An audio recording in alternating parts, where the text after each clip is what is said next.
안녕하세요. 5월 12일 금요일입니다. 오늘은 민수기 27장 1절부터 11절입니다. 제가 읽겠습니다. 요셉의 아들 므낫세 종족들에게 므낫세의 현손, 마길의 증손, 길르앗의 손자, 헤벨의 아들 슬로브앗의 딸들이 찾아왔으니 그의 딸들의 이름은 말라와 노아와 호글라와 밀가와 디르사라. 그들이 회막문에서 모세와 제사장 엘르아살과 지휘관들과 온 회중 앞에 서서 이르되 우리 아버지가 광야에서 죽었으나 여호와를 거슬러 모인 고라의 무리에 들지 아니하고 자기 죄로 죽었고 아들이 없나이다. 어찌하여 아들이 없다고 우리 아버지의 이름이 그의 종족 중에서 삭제되리이까? 우리 아버지의 형제 중에서 우리에게 기업을 주소서 하매 모세가 그 사연을 여호와께 아뢰니라. 여호와께서 모세에게 말씀하여 이르시되 슬로브와 딸들의 말이 옳으니 너는 반드시 그들의 아버지 형제 중에서 그들에게 기업을 주어 받게 하되 그들의 아버지의 기업을 그들에게 돌릴지니라. 너는 이스라엘 자손에게 말하여 이르기를 사람이 죽고 아들이 없으면 그의 기업을 그의 딸들에게 돌릴 것이요 딸도 없으면 그의 기업을 그의 형제에게 줄 것이요 형제도 없으면 그의 기업을 그의 아버지의 형제에게 줄 것이요 그의 아버지의 형제도 없으면 그의 기업을 가장 가까운 친족에게 주어 받게 할지니라 하고 나 여호와가 너 모세에게 명령한 대로 이스라엘 자손에게 판결의 규례가 되게 할지니라. 아멘. 오늘 슬로브앗의 딸들이 모세 앞에 나와서 자신들의 마음을 토로하고 이걸 해결해 달라고 무엇인가를 이야기합니다. 그것은 율법에 규정되어 있지 않은 어떠한 그런 한 가지 사실에 대해서 우리는 지금 처지가 이런데 왜 이것에 대한 규정은 없지? 라고 해서 물으러 나온 것이거든요. 그 이야기들 한번 좀 살펴보죠. 슬로밧의 딸들이 있는데요. 이 슬로밧이 아들이 없이 죽습니다. 딸이 5이나 있단 말이에요. 오늘 여기 이름이 있는 것처럼 말라, 노아, 호글라, 밀가, 디르사 이렇게 5명에 달을 딸이 있는데 이 슬로밧이 아들을 남기지 못하고 아들이 없이 죽었고 그러니까 유업을 기업으로 주어야 하는데 이 유산을 주어야 하는데 물려받을 아들이 없다는 겁니다. 유대인들은 이스라엘 사람들은 이 땅을 아들에게 상속했거든요. 딸들에게 상속하지는 않았단 말입니다. 그래서 이 딸들이 모세와 또 제사장과 사람들 앞에 찾아와서 아버지의 유업을 우리에게 달라, 우리에게도 기업을 달라 이렇게 이야기하고 있는 거죠. 그들이 그렇게 말한 것은요. 아버지가 광야에서 죽었고 그러나 우리 아버지는 여호와를 거슬러 모인 고라의 무리에 들지 않았다. 그렇게 하나님을 반역하는 그런 자리도 나가지 않았다. 다만 자기 죄로 죽었다 이렇게 이야기하는데 뭐 어떤 큰 죄, 뭐 또 다른 죄를 이야기하는 것이 아니라 광야에서 죽은 1세대들 있잖아요. 출급한 1세대들이요. 그들이 그러니까 이 딸들이 말하는 것은 그렇게 그냥 다 죽을 그런 죄, 그것으로 그냥 광야에서 삶을 마무리했고 하나님을 반역하고 뭐 뭔가를 해서 뭐 그렇게 우리 아버지가 이렇게 완전히 사라져야만 할 잊혀져야 할 그런 다 무엇인가 가지고 있던 것을 뭐 빼앗기거나 해야 할 만한 그런 것이 아니다라고 이야기하고 있는 거죠. 어찌하여 아들이 없다고 우리 아버지의 이름이 그의 종족 중에서 삭제되리까? 라고 이야기하고 있는 겁니다. 이 조금 있으면 우리 아버지 이제 완전 잊혀지겠다고 이 뭐 기업도 다 물려줄 수 없지 아들도 없지 그러니까 우리 아버지는 사람들이 이 종족 중에서 우리 아버지의 아버지가 사라지지 않기를 바라는 마음도 이 딸들에게는 있는 거죠. 그래서 우리 아버지 형제 중에서 우리에게 기업을 주소서라고 모세에게 이야기하는 겁니다. 이 딸들이 와서 딸들의 마음은 어떤 마음일까요? 첫 번째는 이 기업을 받고 싶은 마음이죠. 유업을 받고 싶은 마음이 있으니까 온 거죠. 아들 없다고 우리한테 안 주는 건 이건 좀 아니잖아. 그러면서 아무것도 자신들이 물려받은 것이 없고 기업이 없으니까 다른 어떠한 것도 어려운 거죠. 그러니까 우리에게 좀 주십시오라고 이야기를 하고 있는 건데 딸들에게 주는 규정이 없기 때문에 아들 없는 사람은 딸에게 준다 이런 것이 없으니까 그것에 대한 물음을 가지고 나온 거잖아요. 꼭 재산만이 아니라 이 딸들의 마음 가운데는 또 하나 좀 전에 언급한 것처럼 왜 우리 아버지의 이름이 종족 중에서 삭제되어야 합니까? 라고 말하는 것처럼 자신들의 아버지의 이름이 사라지지 않기를 바라는 그런 마음도 있는 거죠. 아들이 있다면 뭐 누구의 아들, 뭐 누구의 아버지 뭐 이렇게 될 텐데 그것도 와서 이야기하고 있는 겁니다. 출애굽한 세대는 모두 광야에서 죽었죠. 다른 사람들과 마찬가지로 일반적인 죽음을 맞았다는 그런 항변을 하면서 고라의 무리에 들지 않았습니다. 그렇게 이야기하고 있는 거죠. 모세가 이 말을 듣고 어떻게 했겠습니까? 모세는 이 말을 듣고 그래요 어떻게 하지 뭐 고민하고 그렇지 않고 곧바로 하나님 앞에 나아갑니다. 하나님께 이 이야기를 이 슬로바앗의 딸들의 이 처지를 다 하나님께 아뢰죠. 하나님께서 들으시고 곧바로 대답하십니다. 곧바로 대답하시면서 이렇게 선언하시죠. 슬로바앗의 딸들의 말이 옳다 이렇게 말씀하십니다. 그래서 너는 반드시 그의 아버지 형제 중에서 그들에게 기업을 주어 받게 하라 이렇게 말씀하고 그들의 아버지의 기업을 그들에게 돌릴지니라 라고 하나님이 말씀하십니다. 그리고 이것에 대해서 이스라엘 백성들에게도 이야기하라. 사람이 죽고 아들이 없으면 이제 어떻게 되냐면, 왜냐하면 율법에 이런 규정들을 해놓지 않았었기 때문에 이 슬로바스의 딸들의 입장에서는 우리의 처지는 이런데 이것에 대한 규정이 없네 어떻게 하지? 라고 하면서 물으러 나온 것이거든요. 사람이 죽고 아들이 없으면 그의 기업을 그의 딸들에게 돌릴 것이고, 딸이 없으면 그의 기업을 형제에게 줄 거고, 형제도 없으면 그의 기업을 그의 아버지의 형제에게 주고, 그의 아버지의 형제도 없으면 가장 가까운 친족에게 주어라 라고 이렇게 말씀하십니다. 왜 그렇게 말씀하셨냐면, 오늘 마지막 끝날 때 이렇게 끝나잖아요.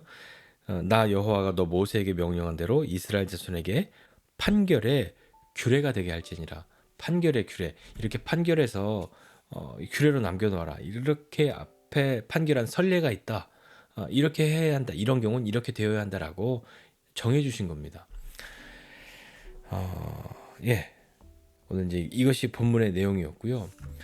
왜 이렇게 기업을 다른 데도 뭐 아들에게 주고 딸에게 주고 형제에게 주고, 없으면 아버지 형제에게 주고, 그도 안 되면 가장 가까운 친족에게 주라라고 말씀하셨냐면, 사실 하나님께서 땅을 주시고 유업을 주신 것은 각 개인에게 개인의 재산으로 뭐 이렇게 주신 것이 아니라 지파에게, 그 공동체에게 주신 것이잖아요. 그렇기 때문에 하나님께서 주신 이 땅의 유업이 다른 지파에게로 가는 것이 아니라 그 지파의 것이 계속 유지가 되어야 하는 거죠.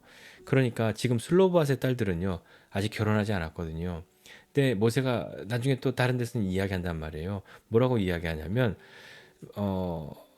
결혼하지 않았으니까 이렇게 지금 뭔가를 받을 수 있는 건데요.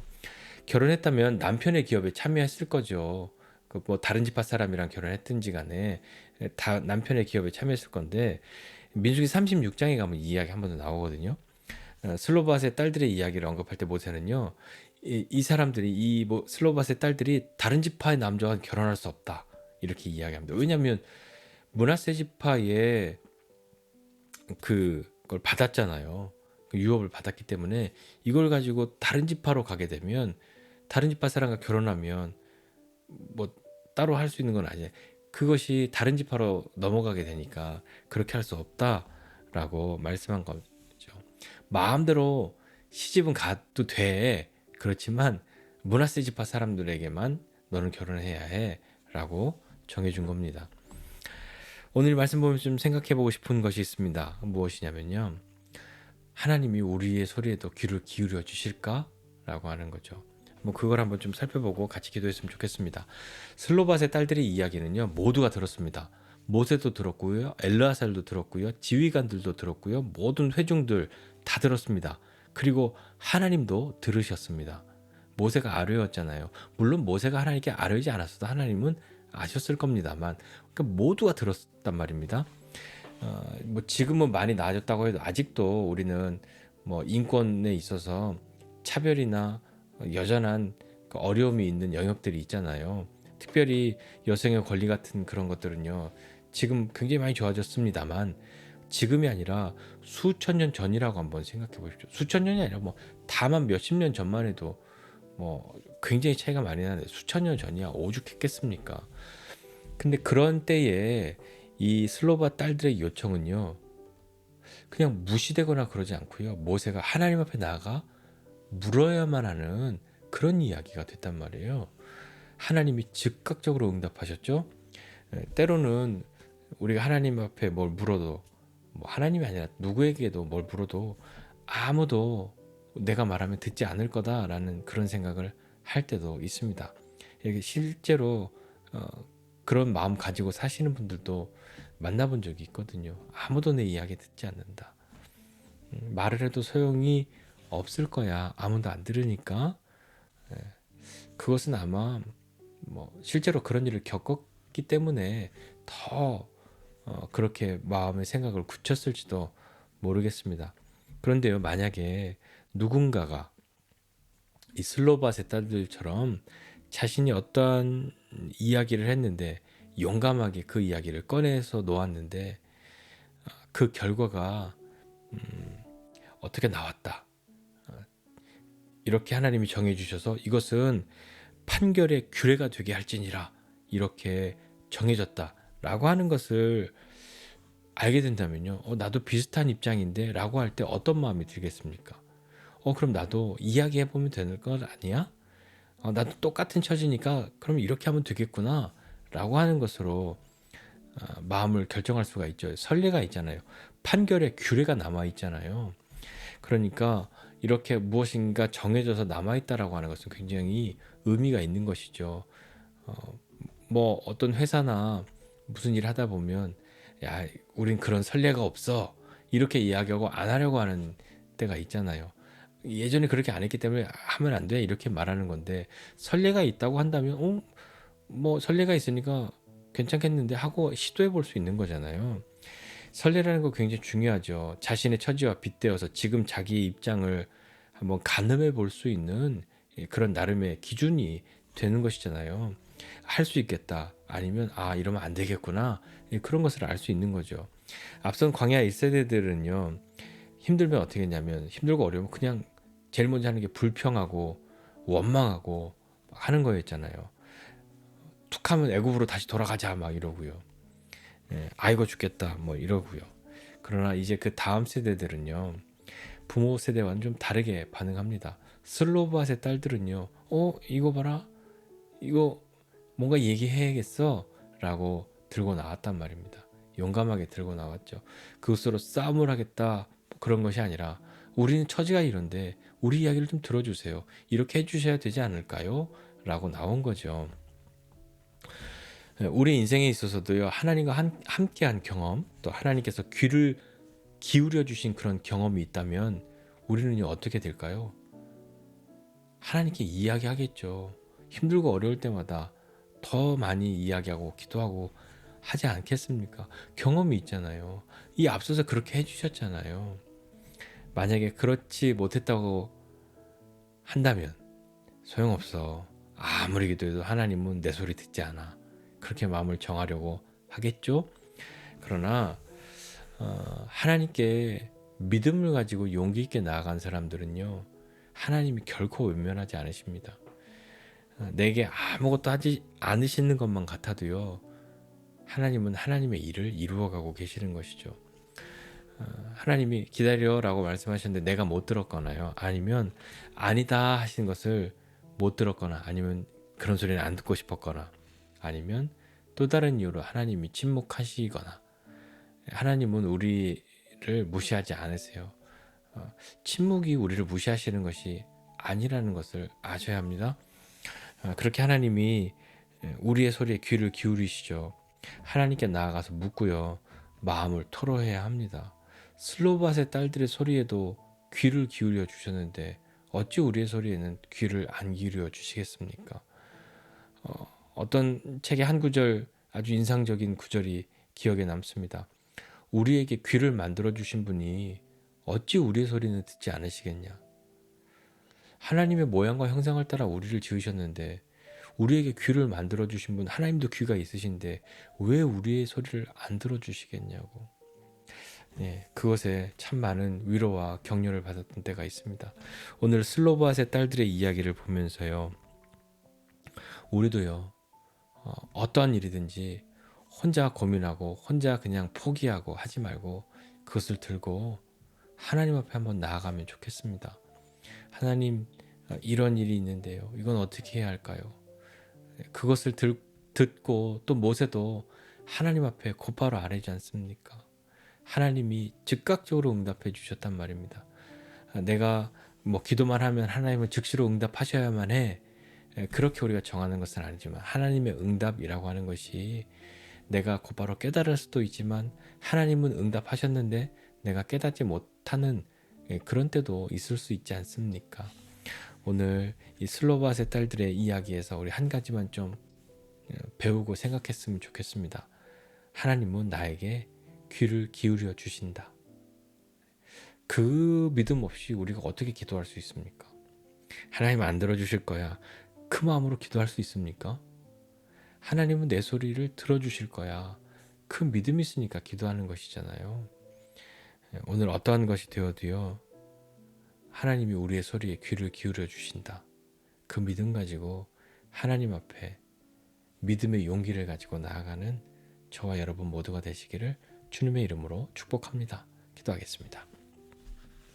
하나님 아버지, 은혜와 사랑을 감사드립니다. 하나님, 슬로바세 딸들은 자신들의 처지를 바라보면서 원망하거나 불평하거나 다른 데로 가자 이렇게 말한 것이 아니라 그들은 그것을 들고 모세와 제사장과 하나님 앞에 나왔습니다. 그들의 이야기를 듣고 모세가 하나님께 아뢰었고 하나님이 즉시로 응답하셔서 그 딸들의 말이 옳도다 그렇게 선언하시고 앞으로 이와 같은 일이 있으면 이렇게 할 것이다 라고 그 판결의 규례를 정하셔서 이스라엘 모든 사람들에게 명령하셨던 것처럼 하나님이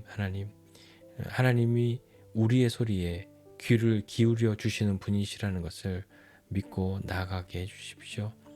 내가 말하면 하나님이 들으신다.